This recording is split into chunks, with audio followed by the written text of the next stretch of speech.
আসসালামু আলাইকুম এভরিওয়ান। তো ঢাবিতে কাঠমিট কত পর্যন্ত যায় দেখো, যে কলা এবং সামাজিক বিজ্ঞান জনসদ বি ইউনিটে দেখো চতুর্থ ধাপের যে মেরিটটা দিল, দেখো মানবিক শাখা থেকে 570, ব্যবসায়ী শাখা থেকে 296, ঠিক আছে পর্যন্ত গিয়েছে।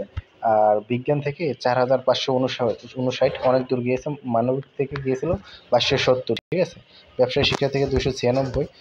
আর যারা চতুর্থ ধাপে মনোনয়ন পেয়েছে তাদের 31শে মে সাক্ষাৎকারের জন্য উপস্থিত হতে হবে।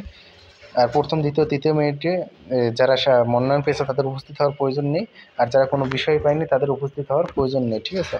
তো এরপর কি কি আনতে হবে: মূল প্রবেশপত্র, ভর্তি পরীক্ষা, মাধ্যমিক উচ্চ মাধ্যমিক পরীক্ষার মূল নম্বরপত্র, ইন্টারনেটের মাধ্যমে ডাউনলোডকৃত ভর্তির আবেদনের বিস্তারিত ফরম, বিষয় পছন্দক্রমের ফরম 2 কপি, শিক্ষার্থীর স্বাক্ষর, তারিখ ও মোবাইল নম্বর সহ, ভর্তি ফি এর অগ্রিম জমা, বিষয় পরিবর্তন ফি এর অগ্রিম পরিশোধের জমা রসিদ, ঠিক আছে। আর যদি এগুলো কেউ জমা না দিতে পারে, নির্ধারিত জরিমানা ফি দিয়ে ডিনের সাথে কথা বলে সে জমা দিতে পারবে পরে। আর মূল গেস্ট শিট জমা দিতে হবে। আর এই ক্ষেত্রে 10টা কপি করে রাখতে হবে নিজের কাছে, যেহেতু এটা পরবর্তীতে কাজে লাগবে, ফটোকপি রাখতে হবে। তো ডক্টর মোহাম্মদ সিদ্দিকুর রহমান খান নোটিশটি দিয়েছেন, কলা অনুষদের ডিন যিনি আমাদের, ঠিক আছে। তো ধন্যবাদ সবাইকে, ভালো থাকবে সবাই।